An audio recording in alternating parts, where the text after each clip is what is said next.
disertación sobre la programación de videojuegos. Ruth lleva como investigadora colaborando en la escuela en varios proyectos. Además, ha impartido también varios talleres sobre programación, principalmente en Scratch y alguna cosa más. Es miembro también de la asociación Art Games, que ahora mejor os contará ella lo que hace. Y está también a punto de presentar su tesis, ya le quedan unos mesecillos. Mesecillos, sí. También es licenciada en Bellas Artes, pero bueno, mejor casi que os cuente ella su trayectoria y, lógicamente, lo que vamos a hacer es hemos planteado un tema interesante que creemos que lógicamente, lo llenéis un poco al final. Va a hacer una presentación un poco corta para que tengáis tiempo de plantear preguntas y que yo creo que será la parte más interesante de la charla.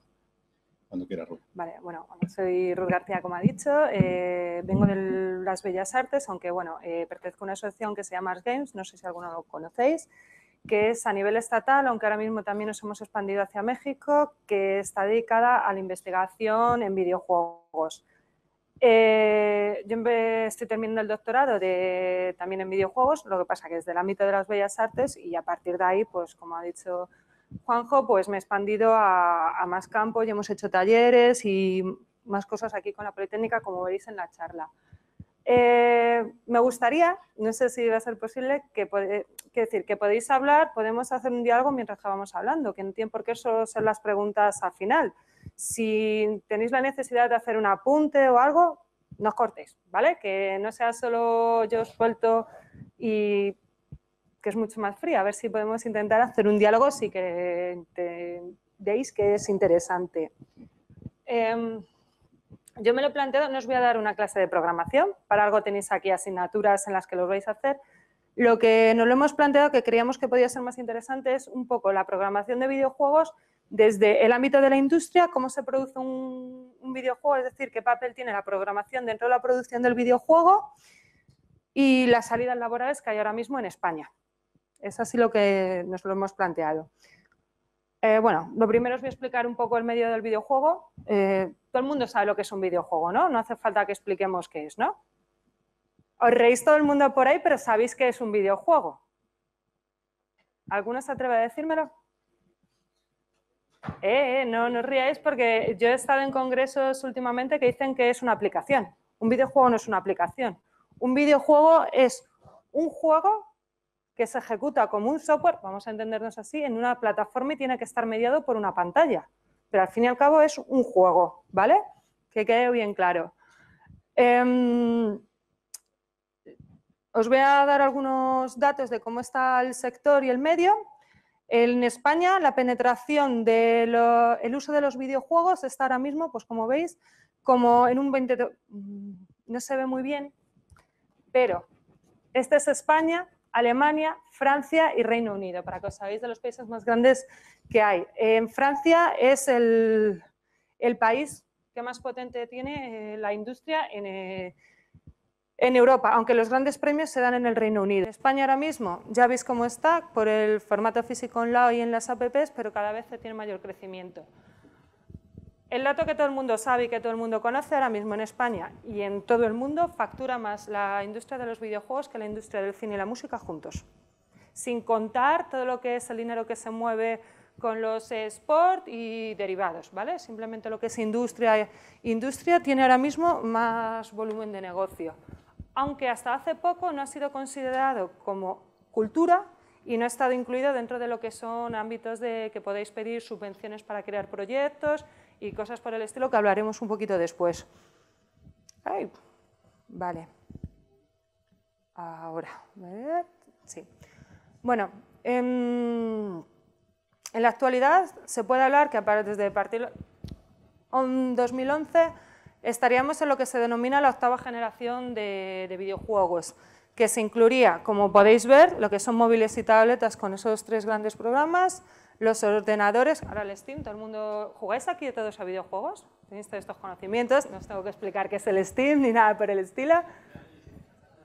¿El qué? Decirlo en alto. Que lo he dicho que podemos interrumpir. Bueno, lo que son las consolas portátiles y lo que son las consolas normales. He incluido la Ouya porque me parece que... ¿La conocéis? Bueno, pues entonces no tengo que explicar mucho más. Me parece un proyecto interesante, aunque veremos a ver en qué queda. Para entender el medio del videojuego, básicamente hay que entender que no es solo programación, que es mucho más complejo. El videojuego, a mi entender, y cada vez más se está entendiendo, no sé qué os parece, sería como el medio artístico por excelencia de todos los principios del siglo XXI. Es un debate que se está dando mucho, sobre todo los que estudiamos desde el arte, pero está en la misma fase que lo que fue el cine en sus comienzos. Los académicos y tal tienen un poco de reticencia de denominarlo como elemento cultural, pero es el gran objeto cultural de nuestra época. ¿Qué opinión tenéis? ¿Pensáis algo así? Ya veo que va a ser difícil que os saquemos algo, ¿eh? Tela. Obviamente es cultura. Hay una metacultura alrededor, que todo lo que es el fenómeno fans, todos los libros, todas las culturas, adaptaciones de cine, que es un medio que ya está influenciando en otros. Con lo cual, eso ya da de la categoría, de la madurez de lo que es el medio en sí, del lenguaje, como veremos ahora mismo. Es importante también que veáis que estos son todos los componentes que hay que tener en cuenta a la hora de hacer un videojuego, de lo que es un videojuego. No se lee muy bien, pero bueno, arriba está interactividad, que es toda la parte que tenga que ver con la interacción, la inmersión, etcétera. Lo que es la narrativa, la ambientación, el tipo de plataforma al que va dirigido, el género de juego al que va. La adición tiene que ver mucho con lo de la interactividad. Aquí en los videojuegos se considera como algo negativo, cuando en otros medios no, que es el enganche. Lo bueno que puede ser un juego, y lo que es en sí la jugabilidad y lo de las mecánicas y dinámicas del juego.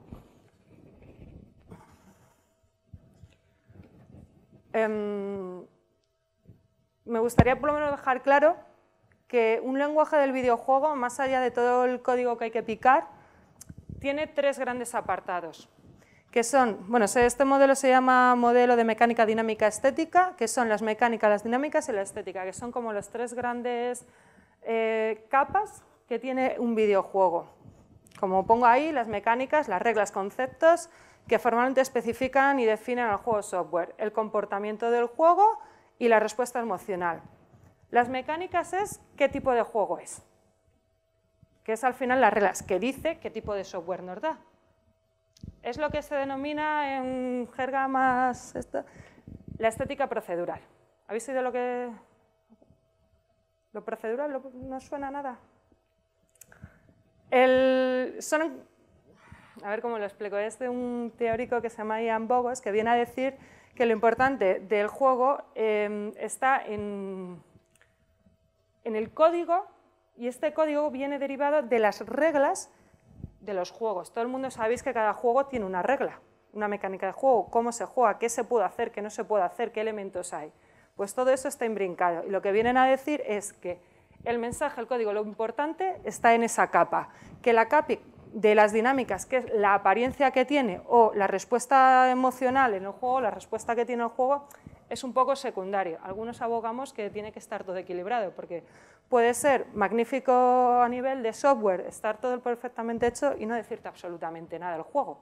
Creo que nos ha pasado a todos que hay juegos que es que no te entran, no puedes con ellos.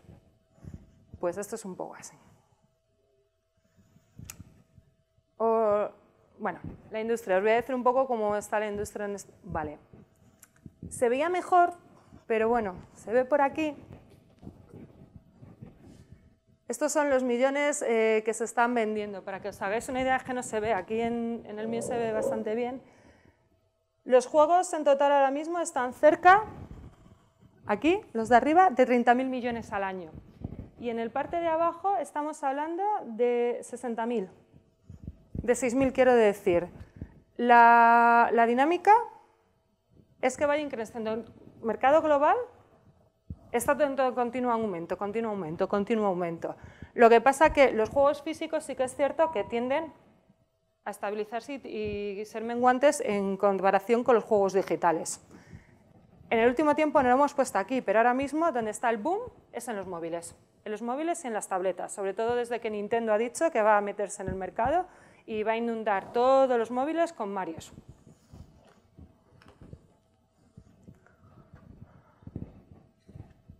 Ahora mismo, como veis, las mayores son los móviles y tabletas, siguen siendo las consolas, los PCs, pero sobre todo móviles. Si os queréis dedicar ahora mismo al mercado y queréis empezar con un poco de pie, tenéis que ir sobre todo, diría que al sector de los móviles, sin descuidar lo otro, como veremos ahora en España, pero en la actualidad, esto es en España, la mayor de las demandas que hay en juegos es en los móviles, en lo que es plataformas móviles. Otro montón de datos.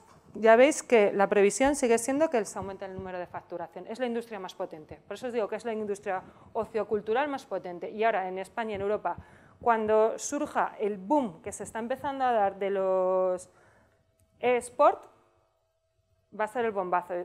No sé si conocéis cómo va ese mundo en lo que es, por ejemplo, en todo el sureste asiático y las cifras que se están moviendo. ¿Tenéis un poco de idea? Para aquí algunos... Pues no os tengo que decir que son estrellas. Es como, al que le gusta el fútbol creo que me va a entender Cristiano Ronaldo o Messi. Me va a estar igual, pero estamos hablando que cobran con publicidad varios millones de euros. Además hay varios españoles que son muy buenos, que aquí no los conoce nadie, pero van por Estados Unidos y demás y es que los van parando por la calle. Y algunos, estamos hablando de chavales de 16 y 17 años que se dedican profesionalmente a esto. O sea, en los eSports es el futuro, con lo cual imaginaros lo que va a ser el bombazo en todo lo que tenga que ver la industria cuando se estabilice. Somos el país de más rápido crecimiento en ese sector de Europa. Ya estamos casi cogiendo a Francia y Alemania. Y en alguna... ¿Os metéis en foros como Merispace y en Paradox o cosas así? Bueno, en Paradox ya sabéis que estamos ya casi los segundos. Bueno... lo que son las empresas o desarrolladores de videojuegos hay de tres tipos, las third party, los internos y los independientes. Básicamente, lo que viene a decir es que las desarrolladoras, o mejor dicho, las distribuidoras, a la hora de encargar o hacer los juegos, tienen tres posibilidades. La third party, que es la desarrolladora, se lo encarga a una empresa aparte que haga para una o varias plataformas. Los internos, es decir, que la misma distribuidora tiene grupos internos, por ejemplo, Electronic Arts. Electronic Arts compró Maxi. Sabéis que es la empresa de los Sims, ¿no? Bueno, pues Maxi empezó como una third party y acabó siendo como un estudio interno. En muchos casos lo que se busca es empezar como third party, venderla y que acabe como un estudio interno de Ubisoft, Electronic Arts o cosas así. Y luego el tercer nivel, que es el que está también ahora muy en boga y está teniendo mucho empuje, es el de los independientes. Es decir, los pequeños estudios, pequeños estudios en comparación por el volumen de ventas o el número de personas involucradas que hay. En España, Tequila. El estudio Tequila Wars o Piro Studio, pues son algunos de los independientes más importantes que hay ahora, aunque están saliendo, por ejemplo, varios estudios más, como en Castilla-La Mancha, Teco Studios, que hablaremos después de ellos. ¿Os conocéis? Pues son algunos de los que hay. La idea que os digo es eso, que más o menos lo que se pretende es casi empezar como independiente, acabar siendo una third party, muchos de la gente que se mete en los videojuegos, porque es una industria que es volátil, y acabar siendo un estudio interno, haber vendido el estudio y a lo mejor fundar otro y empezar el camino. Es una industria que es complicada. En España, como veremos, es agradecida, pero es complicada de consolidar. Bueno, modelos de distribución. ¿Los conocéis? ¿Tenéis alguna idea? Pues la distribución de los juegos se hace en línea, móvil, el retail es en directa, venta directa al por menor, digamos, aunque ahora mismo está venta directa por mayor, pero como veis, el desarrollador la pasa a la distribuidora, a que la publicita, que suelen ser los mismos, la distribuyen por las diferentes cadenas y llega a los puntos de venta. Los retailers serían aquí, game, cualquier sitio, centro, o sea, supermercado, iba a decir centros comerciales, no, supermercados, tiendas físicas, ¿vale? En móvil, ahí como podéis ver, es la que menos proporción de beneficio da al desarrollador, pero es la que ahora mismo está sentada. Las que se están desarrollando son las de móviles y la de en línea, que es la que mejor viene, porque es la que te quitas todos los intermediarios, con lo cual el margen de beneficio es mejor. También es más complicado. Pensad que ahora mismo se está en algunos puntos sacando una media de 500 juegos al día o varios miles, que se calcula que al año están saliendo entre móviles, consolas y PC casi 18.000 juegos. 18.000 juegos al año. Con lo cual, ¿qué es la parte importante? Tiene que haber innovación. Novedoso, no hay que repetir las mismas fórmulas, porque si no en ese mare magnum nadie te conoce. Bueno, creo que esto es la parte que más os puede interesar a vosotros, de un poco ya la industria, de cómo se produce un videojuego. ¿Alguno tiene idea de dedicarse a esto? ¿Lo ha pensado? Vale, parece que hay uno, pues a ver si le sirve. El equipo de trabajo, me voy a centrar sobre todo en dónde iríais los que queráis ser programadores, ¿vale? Iréis en el equipo de trabajo del desarrollo, pero tened en cuenta que luego estarían todo lo que es la producción ejecutiva, el marketing, la monitorización, los que testean, hay más, pero nos vamos a centrar sobre todo en la parte que es el desarrollo del videojuego en sí. Con lo cual, aquí hay 4 grandes equipos de trabajo, lo que serían artistas animadores, que serían todo lo que es el concept art, la apariencia visual, la música, el sonido, etcétera, con ingenieros de sonido que traducen todo esto. Luego entraríais vosotros, los programadores, y luego se integraría todo lo que es el diseñador de niveles, es decir, el nivel de cada juego. Hasta ahí.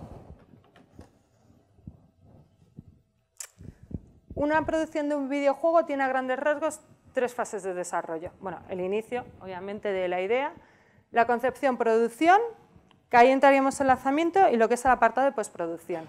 En la concepción se tiene que dejar claro la apariencia visual o concept art, un prototipado de cómo puede ser el videojuego completo, las mecánicas, lo que os he dicho, qué juego hay, si va a estar en base a recompensa, si va a ser de búsqueda, si va a ser lo que sea, y un documento del videojuego que al final es poner sobre un papel todos los aspectos que tiene que llevar el videojuego.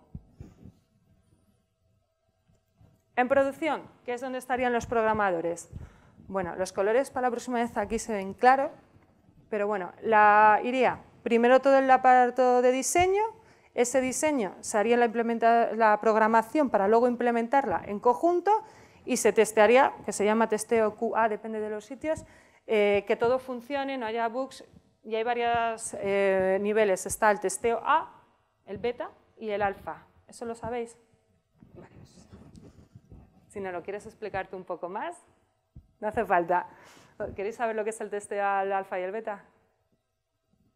Madre mía, no sabéis ninguno. Bueno, la postproducción básicamente es, después del que el testeo está, se dice que tiene la versión golden, básicamente es que ya el juego está para venderlo. Se produce aquí el lanzamiento y, aunque haya alguna cosa a lo mejor que se puede pulir, eso sería ya luego en la fase de postproducción, que entraría el desarrollo de expansiones, se hay que corregir algunos parches y lo que es la fase de explotación del mismo. Ahora mismo, aunque parezca lo contrario, hay hasta 2 años de vida en los juegos, incluyendo expansiones, parches. Un título potente puede tener 2 años de vida. Otros son más cortos, pero un título potente hablaríamos de 2 años de vida. Con lo cual, la parte de programación que tiene que haber antes, el sonido, el modelado de los personajes, todo lo que se denomina sprite, y todo lo que es la apariencia, la interfaz de cómo se va a relacionar el usuario o el jugador con el juego.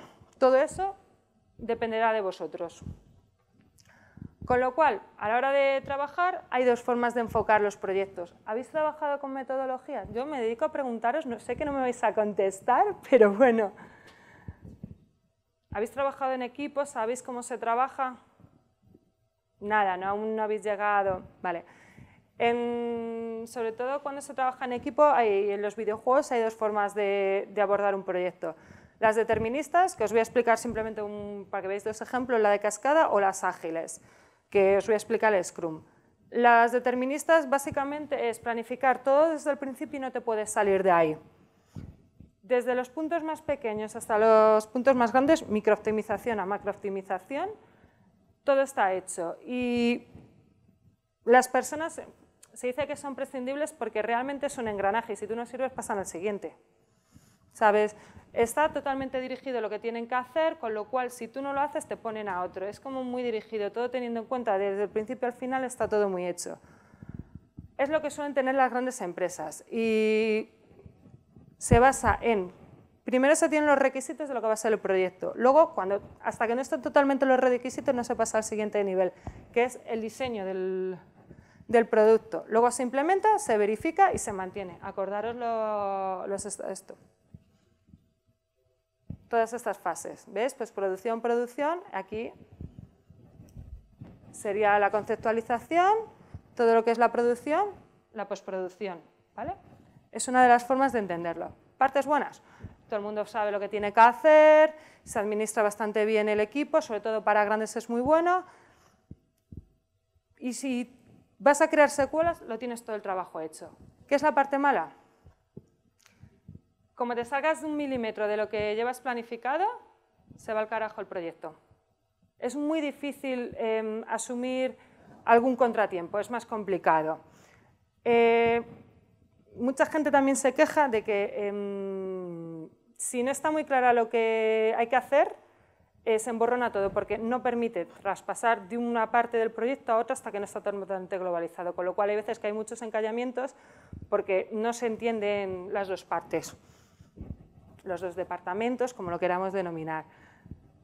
Tiene que estar todo hecho desde el principio para pasar a la siguiente fase, y por eso es lo de cuello de botella de departamentos. Por ejemplo, si el departamento de diseño no ha terminado, los programadores no se pueden hacer nada, ni los de sonido tampoco, porque primero va este elemento, luego va este, con lo cual, si este no ha terminado, los siguientes están parados. Las metodologías ágiles es al contrario. Se espera que la colaboración sea ininterrumpida en el momento y con lo cual para los cambios es la mejor. ¿Qué pasa? Bueno, esta es una versión Scrum, que es lo que ellos venden, es hacer como pequeños, a ver si los explicar, pequeños proyectos cada poquito tiempo. Sería hacer como una cascada, pero cada poquito tiempo, con lo cual se puede ir, todo lo que sea un imprevisto, se puede ir introduciendo rápidamente, se puede ir implementando sin que reste al conjunto. Al contrario, es como, bueno, metemos uno aquí, continuamos, metemos otro por aquí, continuamos. No está todo parado, es simplemente un añadido más. Con lo cual, desde el principio tú vas tendiendo versiones rápidas o versiones, sprints, niveles, que ya puedes ir testeando desde el principio, permite que los equipos estén más involucrados porque todo el mundo habla con todos. Tienes como digo, el proyecto se puede ir enseñando mejor a los que son los clientes, porque de otro lado ya os digo, hasta que no tenga todo lo anterior, un producto final, hasta que esté el testeo, fijaros todo el trabajo. Aquí, sin embargo, desde el principio tú puedes ir enseñando a los clientes. Y lo de priorización de características quiere decir que en cada fase puedes ir diciendo, bueno, pues ahora nos centramos más en el sonido, ahora nos centramos aquí porque nos interesa para que el cliente vea, por partes. En contra, básicamente que esto funciona bien en equipos pequeños, porque nos conocemos todos. En equipos muy grandes se puede perder totalmente la perspectiva del proyecto, que es básicamente lo que viene a decir así. Sobre todo si dura mucho y las empresas son muy grandes, con lo cual al final con lo que se acaba trabajando es con un mitad y mitad. Se cogen lo mejor de uno, lo mejor de otro, pero si son empresas grandes o pequeñas, que tengáis en cuenta las formas de trabajar, que es muy, muy importante para que al final lleve un proyecto a término. El método de trabajo para establecer lo que son fechas límite de entregas, planteamientos, quién se encarga de cada cosa, porque uno de los problemas que suele haber es que si esta fase de desarrollo, de implementación de cómo va a ser el proyecto no está bien hecha, es uno de los grandes, digamos, origen del fracaso de un proyecto. De que en este caso un videojuego no llega a término, porque todo lo que es la organización no está bien planteada desde el principio. Con lo cual es muy, muy importante que tengáis muy claro el método de trabajo, porque suele ser uno de los, ya os digo, el origen de gran parte de los fracasos de los proyectos. Voy un poco rápido, ¿por ahora se sigue lo que estamos contando?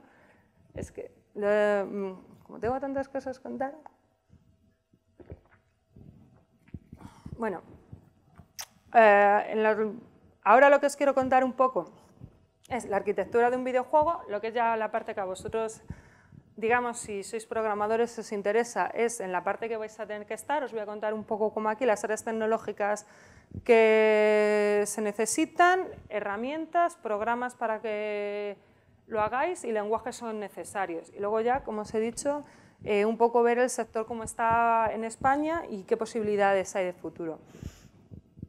En un videojuego, a la hora de programación, como veis, tenemos la física, la de la inteligencia artificial, de redes, de motor, la gráfica, la de gameplay.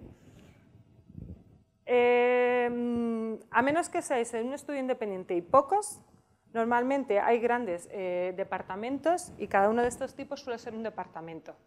Y con cada uno programadores especializados. Si es un estudio pequeño, normalmente el programador se come todo, para entendernos. Con lo cual, tened muy claro que debéis de saber matemáticas, física, los que no, pues ya os podéis a poder ir poniendo las pilas.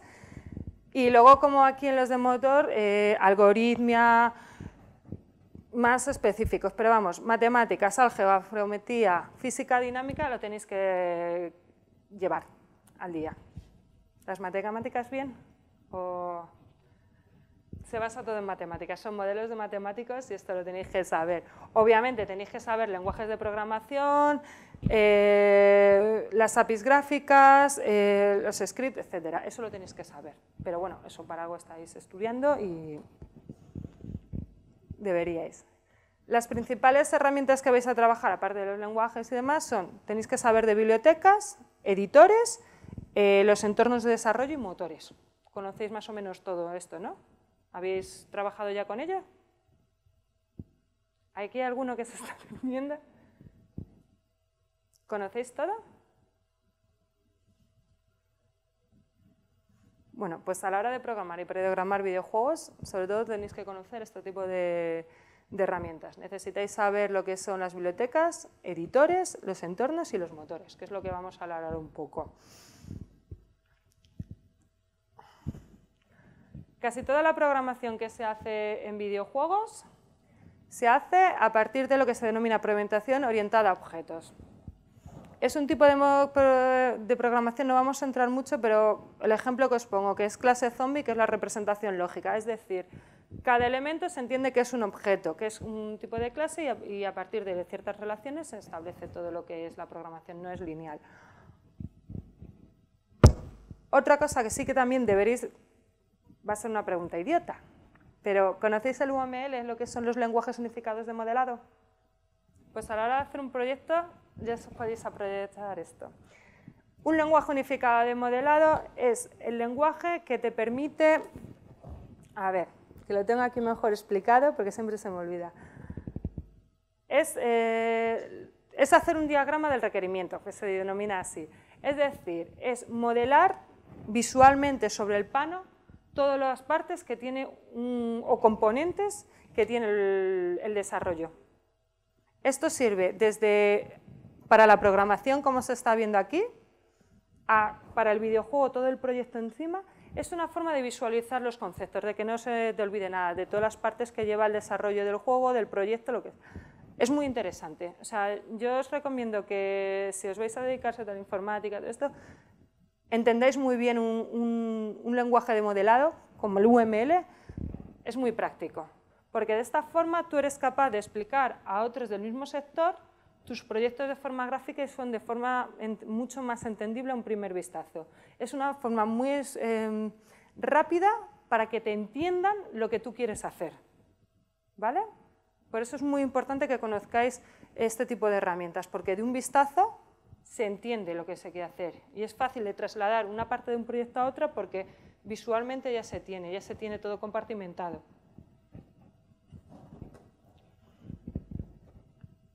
Quizás esto es lo que más os interesa. No los vamos a explicar. Ya sabéis lo que es un lenguaje de programación, sabéis las mayorías. En lo que es consolas, si queréis dedicaros a la programación, C++, el C, Java y Python. Básicos. En web deberíais de tener conocimientos de PHP, JavaScript, CSS3 y HTML5.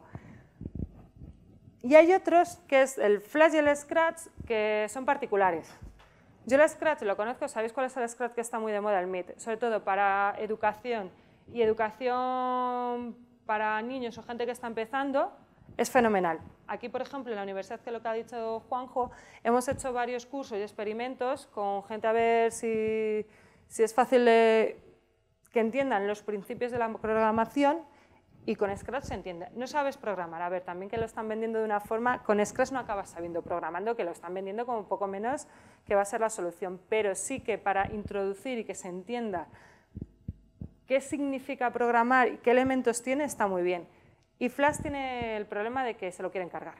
Así que todos los juegos que hay en Flash y todo es complicado. ¿Conocéis Molindustria? Bueno, Molindustria es un colectivo artístico italiano que hace un montón de juegos en Flash divertidísimos. Es que el simulador de McDonald's es suyo y lo suele conocer la gente.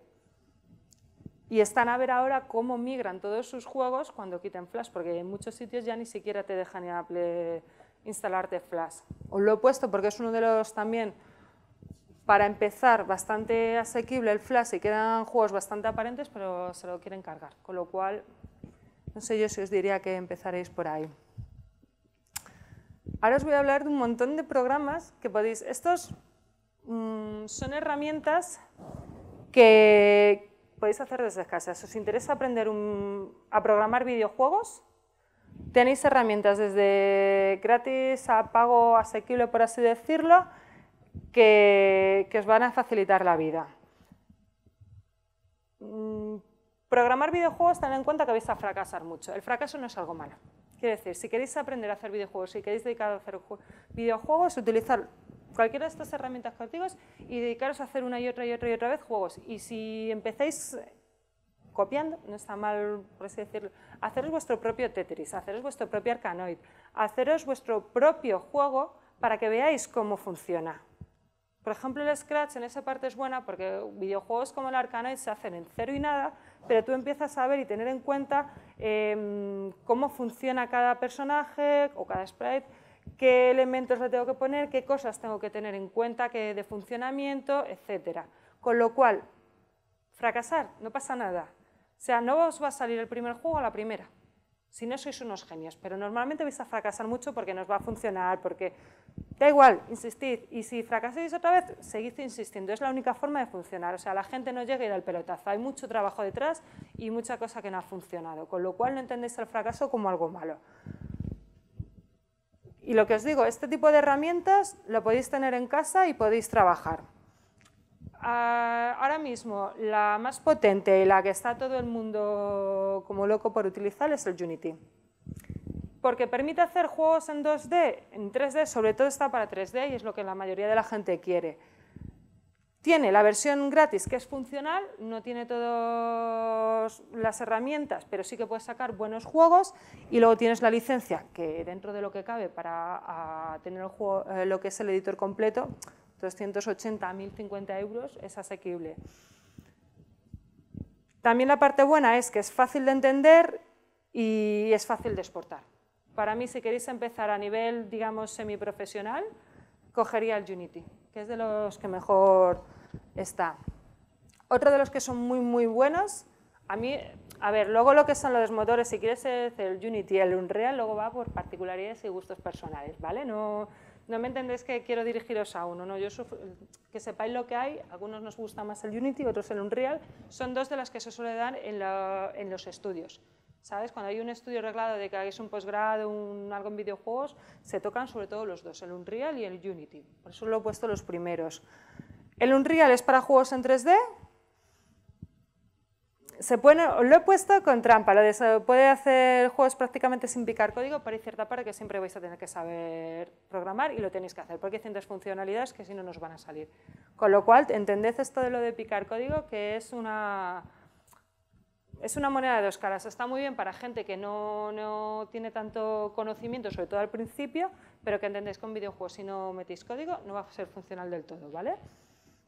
Sigue siendo de facilidad media y la parte buena que tiene el Unreal es que te deja totalmente gratis, pero si haces uno profesional sí que te va a pedir, no me parece mal, es un pequeño porcentaje de las ventas.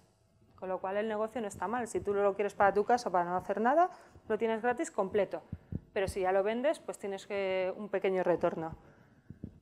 El Stencil es sobre todo para móviles. Lo mismo, no es necesario saber programar, pero acabas necesitándolo. Con lo cual, otra forma para gente que quiere meterse en el mundo de la programación es una muy buena herramienta, sobre todo si queréis trabajar para lo que es las plataformas de tipo móvil o de tableta. Lo mismo, tiene su parte pública y sobre todo si queréis en App Store ser un desarrollador tenéis que pagar. Game Maker Studio es el otro gran proyecto, os voy a hablar algunos más, pero bueno, lo que tiene Game Maker Studio sigue siendo como la versión Lite, es decir, que tiene una versión gratis con ciertas funcionalidades, pero que si la quieres completa tienes que pagar. Esto mola mucho porque sobre todo hay mucha documentación en internet, hay mucha gente, muchos tutoriales, es una que se utiliza un montón para aprender y luego saltar al Unreal o saltar al Unity. Con lo cual este está bastante bien para empezar. Si ya tenéis idea, yo pasaría a los otros, pero si no tenéis idea, el Game Maker Studio está bastante bien. Luego hay otros como OpenFrameWorks, ya veis que es con varios sistemas, GameSalad, este también está bien, aunque es de pago, pero hay una comunidad online detrás de ayuda impresionante. Impresionante. El ToBlue, el Wintermood. Vale. El Torque, este también para 3D y para empezar está bastante bien como contorno completo. ¿Conocíais alguno de estos? ¿Ninguno? Ah, vale, vale, algunos que estoy viendo por aquí en la sección no. Hay muchísimos más. Ahora el que está muy de moda es el Mario y sobre todo con el de la U ya ni os cuento, pero este para hacerlo en plan 18 y 16 bits es divertidísima. Es divertidísima. El Mugen está muy utilizado para los clásicos juegos de lucha en 2D, que te hagas tus versiones también. Es muy fácil y rápidamente consigues resultados. Luego tenemos el Cocos 2D. Este es muy conocido en el tercer sector, sobre todo para el iOS, no sé si, pero es muy específico, solo es para ese modelo. ¿Alguna pregunta hasta aquí? Que me parece que voy muy deprisa, pero llevamos ya casi una hora. ¿Ha quedado un poco todo claro? ¿Queréis saber algo más? ¿O me paso a ver cómo está el sector ahora mismo y salidas, estudios y eso? Vale. Bueno, salidas laborales. Esta es ahora mismo la distribución de las empresas que hay en España de videojuegos. Obviamente, donde más se concentra es en Madrid y en Cataluña, sobre todo en Barcelona, y nosotros pues estamos en ese pírrico 1%. Es un sector en crecimiento. ¿Qué parte mala tiene el sector? Bueno, os lo voy a explicar. El problema del sector, y sobre todo ahora mismo en España, es la financiación. Financiar en España es algo bastante complicado. El 93% de la financiación es de la misma España. ¿Pero qué pasa? Que la gran mayoría de los proyectos es dinero propio del desarrollador, del equipo. Suele ser complicado, porque nos metemos en cosas de bancos bastante complejas. Tenéis la moda de pedir en Kickstarter o en plataformas así de crowdfunding, que algunos proyectos, como el que ahora os voy a comentar, sí han funcionado, pero hay otros que no. Con lo cual, tened en cuenta que la mayoría son empresarios, startups, que tú pones el dinero. Con lo cual, puede salir bien o puede salir mal. Por eso también os explicaba antes, o quería que tuvierais claro, lo de métodos de trabajo, porque gran parte del fracaso es lo que os digo. No hay un buen método de trabajo ni de planificación de lo que es el proyecto. Y esto puede llevar años crear un juego. El nivel de estudios que suele haber de la gente que se dedica son, los colores han sido horribles, tiene licenciaturas o posgrados, diplomaturas y sin formación reglada es complicado, que son los autodidactas, pero no es imposible, ¿vale? También os digo, en la mayoría de los casos se requiere y se pide titulación específica, muy específica. Ahora mismo están saliendo en España un montón. Tanto de posgrados, de grados, de máster, de cursos específicos. Recomendación, pues aquí es un poco lo que vosotros quisierais. Quiero decir, no es mejor una cosa u otra, también queréis decir, si queréis desde el principio, métete en un grado, si queréis un curso de especialización es recomendable. Aquí en Castilla-La Mancha hay un curso de especialización de diseño de videojuegos, por ejemplo, que está bastante bien. O sea, que hay bastantes recursos. No está aquí, me parece que está en Albacete y en más sitios. pero normalmente piden gente con estudios. En lo que es tanto en el ámbito de lo de la programación, diseño, como en las empresas, monetización, la gestión de los proyectos, aunque siempre se puede hacer de forma, ya te digo, autodidacta. Tipos de programadores que solicitan. Ya os he dicho, acordaros de las áreas tecnológicas, de los tipos de programación, con lo cual, cada vez, a menos que seáis un estudio, que seáis polivalentes, piden hipercualificados por sectores y piden de este tipo. Así que si queréis especializaros, tener muy claro a qué rama queréis especializar. Números de empleados, pues aquí veis. En España, normalmente son empresas bastante pequeñas, son estudios como Tequila, que suelen ser 5 o 6, más de 50 o estudios potentes es bastante complicado. Normalmente, esto de sectores, o sea, empresas que se dedican única y exclusivamente a videojuegos. Luego hay empresas que hacen apps, que hacen más cosas, pero estamos hablando de empresas únicamente de videojuegos. Y ahora esta es la parte que casi os más puede interesar. En la actualidad, aparte de crear lo que son juegos, hay 3 campos en expansión dentro de lo que es la industria. La realidad virtual, la gamificación y los serious game. Esto sí que ya es una pregunta que es necesaria saber. ¿Sabéis lo que es la gamificación en los juegos serious game? ¿No lo habéis oído nunca? Ahora contestar. Aquí ya es la fase que es un poco lo que a vosotros os interese. Por eso os voy a contar. Bueno, la gamificación es ahora, han intentado que sea la panacea de las ventas, pero básicamente es extrapolar lo que son las mecánicas del juego en entornos que no son lúdicos, que no tienen nada que ver con un juego. Se habla mucho de la gamificación en educación, la gamificación en las empresas para aumentar la productividad. También podéis encontrar el nombre de ludificación, gamificación o ludificación. En español, castellano sería ludificación, pero bueno, se ha hecho el anglicismo de gamificación. Básicamente es eso, trasladar lo que son las mecánicas y dinámicas de juegos a entornos de fuera. Por ejemplo, para aumentar la productividad a partir de recompensas, de pequeños, solucionar un pequeño para iba a decir problema, pero no, llegar a un pequeño, ahí no sé cómo explicaros, me queda en blanco. Pequeños retos, que no me salía la palabra. De un pequeño reto se va a uno más grande, porque la gente entiende que si es algo divertido no está trabajando, con lo cual es una forma de aumentar la capacidad de trabajo sin que se den cuenta, entre comillas, con lo cual se está vendiendo como, lo digo, la panacea para todos los problemas de las empresas, con lo cual hay un montón de empresas que están saliendo y consultorías en relación a la gamificación para implementarla en todos los sectores. Sobre todo ya os digo que en educación se está utilizando mucho. Y los juegos serios, esto es que es un debate de si se pueden, que hay dentro de la comunidad, si se pueden considerar juego o no, son juegos que tienen una intención superior más allá del entretenimiento de ser un juego. Por ejemplo, están los advert games, que serían los juegos para vender.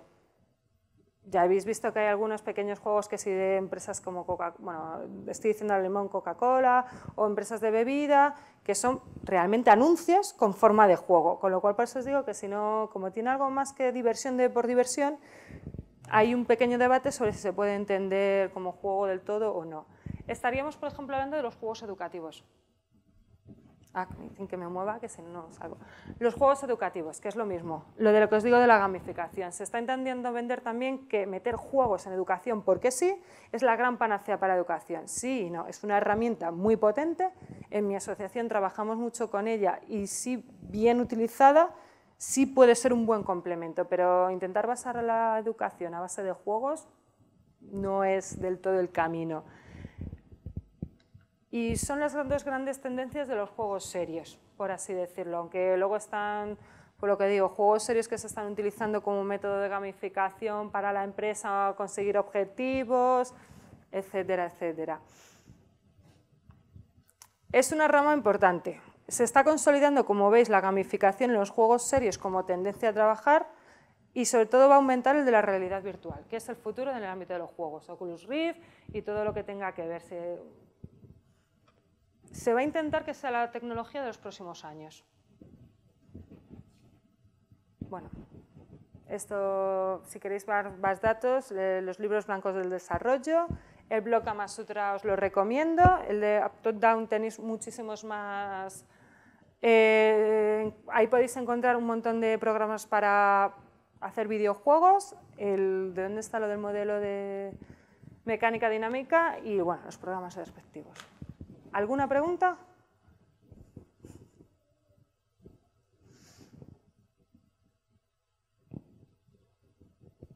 Esta es la parte incómoda en la que ni siquiera ya antes no habláis, ahora menos. En serio, esto tiene que ser algo que os resulta a vosotros productivo en el sentido de que si os queréis dedicar a esto, aprovecharos que hay alguien que sabe algo, que preguntad lo que queráis. Si tenéis alguna intención o algo. Lo que pasa es que acabo de ver que os iba a explicar de un... Pues vale, se me ha comido. Os iba a explicar un juego que acabo de darme cuenta que se ha ido, el Candle. ¿Conocéis Candle? Pues es un juego que ha hecho Teco Studios, que es un estudio en Teruel, que además va a ser el segundo videojuego que va a ser para la Wii U español para el 2016. Y os lo quería explicar porque es en Castilla-La Mancha, es un proyecto de éxito, han hablado de él en toda la prensa, va a ser es uno de los proyectos importantes y más reconocidos del sector ahora mismo en nuestra comunidad, con lo cual me parecía interesante que lo vierais, pero me ha desaparecido la diapositiva. Esto hace lo que le da la gana. En serio, ¿alguna pregunta, algo? ¿Tenéis alguna idea de trabajar en este sector? ¿Os interesa? ¿Lo veis factible?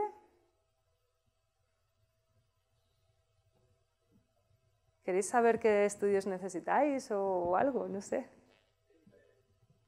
Pues preguntar, específicamente pregunta, porque puedo hablar de generalidades como ahora, pero específicamente qué quieres saber. Primero, lenguajes de programación, con lo cual las asignaturas que tienes que cogerte todas las que sean de tipo lenguaje. Luego tienes, hay másters específicos, que es de programación en videojuegos, luego lo que serían módulos, vamos a denominarlo así, de por ejemplo, o cursos muy específicos por lenguajes. Pero tienes desde forma global, para ver todo lo que es el ámbito de la programación, que tienes desde... uno de los más conocidos y que está pegando mucho es el de la UTAD en Madrid. Aquí hay un máster que también está muy bien, pero el UTAD os lo comento porque tiene lo que es el grado que junta las dos cosas, ¿sabes? Entonces, sobre todo de lenguajes de programación. Lenguajes, tienes que dominarlos. Especialízate, pero los lenguajes de programación enteros. Y luego especialízate en algún curso, claro. Sobre todo posgrados y máster, vete mirándolo. Pero te recomendaría ahora bien, desde lo que es la carrera, todo lo que tenga que ver con programación, te lo tienes que coger. Y las matemáticas llevarlas perfectamente. No, lo digo en serio, o sea, tengo conocidos que es uno de los grandes fallos que tiene la gente de esto, lo que más les cuesta es que tiene que entender muy claro los conceptos matemáticos que luego se aplican. O sea, es programación, pero las matemáticas básico. Sí. Pues lo que hemos visto, algoritmos, todo lo que tenga que ver con inteligencia artificial, luego también los físicos, porque ten en cuenta que sobre todo si estamos imitando la realidad, obviamente tiene que funcionar, entonces todo lo que sea física no lo deberíamos de llevar perfectamente. Geometría, obviamente, si es en 3D, geometría. O sea, todas esas ramas, así, deberíais de conocerlas. Así que aprovechar todo lo que tenga que ver con eso, esas asignaturas, porque luego es un trabajo que a la gente echa para atrás. Cuando llegan algunos que no han dejado las matemáticas, todo el más un poco de lado, es lo que más cuesta, porque todo lo que es vectorización, todo eso lo tenéis que saber. Aquí tienen para, si queréis, para que se os oiga bien la pregunta, que lo he intentado 2 veces y me lo habéis contado, yo os oigo. ¿Alguna pregunta más?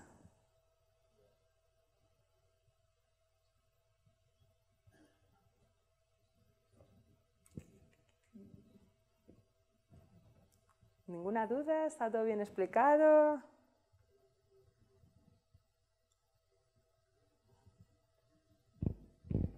Ahora bien, en serio, no comemos, que aprovecharos. ¿Tú crees que el trabajo que puede tener un programador aquí en España de videojuegos está recompensado, es decir, económicamente? Sí y no. Te voy a ser sincera, depende. Si puedes meterte en un estudio grande, sí. Si lo tienes que hacer tú de primeras como autónomo, digamos, yo diría que no, de primeras, porque es mucho, mucho trabajo. Pero sí es factible ganarte... Sí, yo sé que merece la pena, pero al principio va a ser duro. No sé si lo quieres ver por ahí. Tiene mucha posibilidad, porque al final lo que os digo, teniendo en cuenta lo que es la gamificación y lo que va a ser los juegos series, que es uno de los mercados más allá de hacer juegos por sí, hay mucho, mucho campo de trabajo, muchísimo, y cada vez más en España, porque además en España tened en cuenta que vamos a rebufo de lo que pasa en Estados Unidos, vamos a rebufo de lo que es en Japón, vamos a rebufo de muchas cosas, pero nos estamos poniendo al día, por así decirlo, con lo cual es uno de los sectores que más trabajo va a haber. Dentro de programación es bastante. Lo que pasa es que ahora mismo, digamos que el sector se está consolidando, que es lo que decía que es la importancia de que se le tenga como cultura ahora, porque le permite entrar en mecanismos de financiación que antes no había. Entonces sí entrarán subvenciones para desarrollar proyectos, que todo el mundo sabemos, por ejemplo, que es el cine, con lo cual a partir de ahí va a abrirse ahora mucho más el campo y van a surgir un montón de empresas. Estamos hablando que ahora mismo hay como cerca de 500 empresas dedicadas a potentes y unos 140, 150 proyectos en desarrollo. De juegos específicamente, ya os digo que aparte está lo de la gamificación y aparte están lo de los serious games, que suelen ser proyectos muy, muy específicos encargados por AdCode, son del momento. Pero lo mismo, si os queréis dedicar a esto, formaros bien. Bueno, si lo sois capaces de hacer autodidactas, pero en España hay mucho de pedir título. En otros sitios es más fácil si tú demuestras, pero en España normalmente suelen pedir título, titulitis. ¿Alguna más?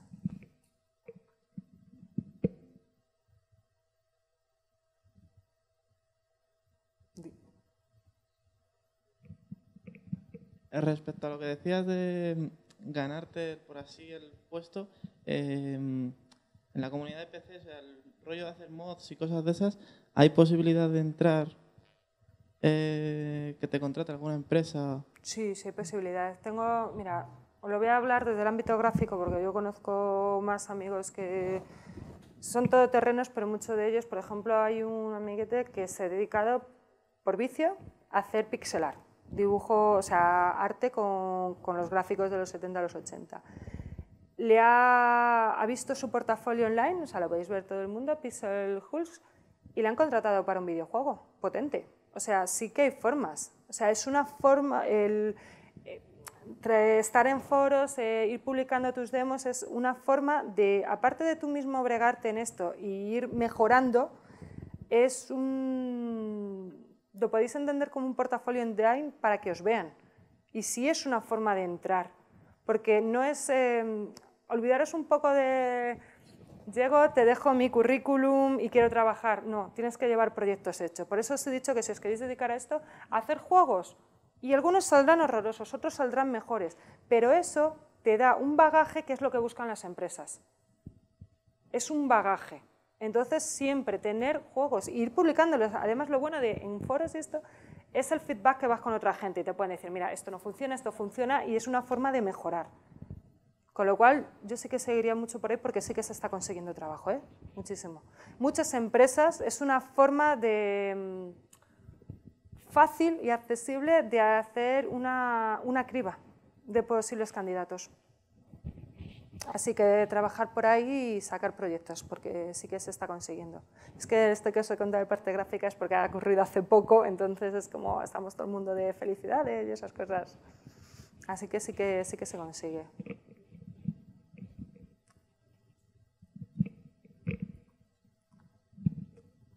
En cuanto a la formación de un videojuego, si tú, por ejemplo, reúnes un grupo de amigos y formáis un videojuego, ¿qué posibilidades tienes de que otra empresa te te ayude a poder sacarlo al mercado y que pueda tener éxito en futuras para las demás, en las diferentes plataformas en lo que quieras sacar. En plan, publicidad, ¿cómo te puede ayudar a la publicidad? Ahí está todo lo que por eso hay una persona que se dedica y cada vez están saliendo estudios en ese sector. Es un trabajo mucho de redes y es un trabajo de lo que se llama networking. O sea, es ir pateándolo. Por ejemplo, en Granada ahora mismo ha habido unas jornadas, no sé si lo sabéis, sobre un encuentro sobre videojuegos. Y en estos encuentros suelen ir empresas a que tú les lleves el proyecto, por ejemplo, para que te lo testen ellos, te miren y te ayuden si consideran que es un buen proyecto a llevar la finalización. Es una de las partes también complicadas, porque lo que os digo, hay un mogollón de proyectitos, de pequeños videojuegos, estamos hablando, que os digo, de verdad, 18.000 en todo el mundo. Por eso es muy necesario de ir a todo lo que sean eventos. En Barcelona, los Ten Game, por ejemplo, que son los que han estado en Granada, todos los eventos que sean de videojuegos, llevarlo, porque hay siempre un sector para desarrolladores que ayudan a poner en contacto con otros desarrolladores o necesidades, pero también ayudan a dar publicidad a este sector, a los proyectos de este sector. Siempre ir, es necesario que vayáis. ¿Por qué? Porque aparte conocéis más gente, otros modelos de trabajo, veis otras formas de gente que ha llegado, ya os digo que algunos porque redes sociales, debéis hacer mucha publicidad, Twitter, Instagram, lo que sea, Facebook, pero sobre todo también yo os recomendaría que fuerais a los eventos profesionales, porque ahí es donde podéis conocer gente que os dé el salto o ver formas en que otros han conseguido dar este salto, y a lo mejor no en este momento, pero a medio plazo decir, vale, me falta pulir esto para presentarlo otra vez. Eventos, básico, básico.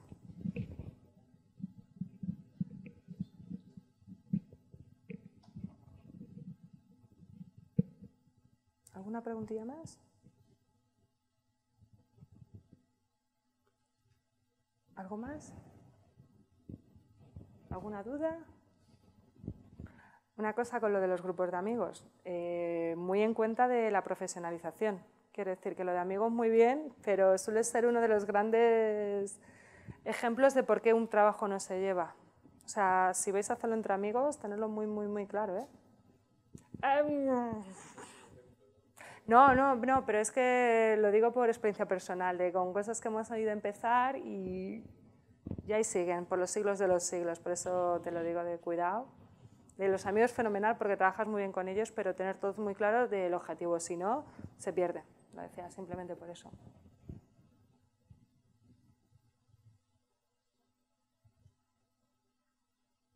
Si no hay ninguna pregunta más, ¿lo damos por terminado? ¿Os parece? Bueno, pues entonces muchas gracias por todo y espero que os haya servido por lo menos de introducción al mundo de lo que es la programación. Gracias.